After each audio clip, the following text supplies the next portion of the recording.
BJP मालमाल केंद्रीय नेता प्रचार ओडिशा आसुच्चंती हेले जनसमर्थन मिलुनी। बीजेपी नेता प्रचार सभा को लोक भी आसुना। पूर्वर एभली चित्र आम देखाइलु।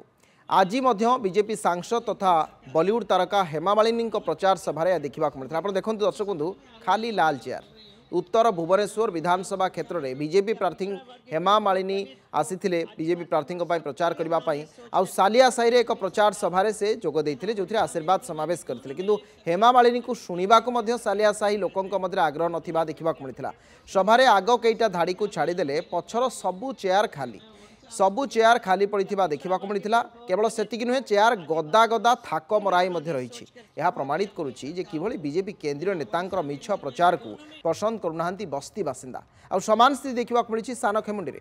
आज सानखेमुंडी निर्वाचन मंडल जगन्नाथपुर छकरे बीजेपी प्रार्थी प्रचार करने को आसते राजस्थान मुख्यमंत्री भजनलाल शर्मा। एक कार्यक्रम को सानखेमुंडी निर्वाचन मंडल भोटर सभा को बारण कर 1500 लोक बसवाई आयोजन कर अधिकांश चेयर खाली पड़ता। विरक्त हो लोक मैंने सभा छाड़ुवा देखा मिलता।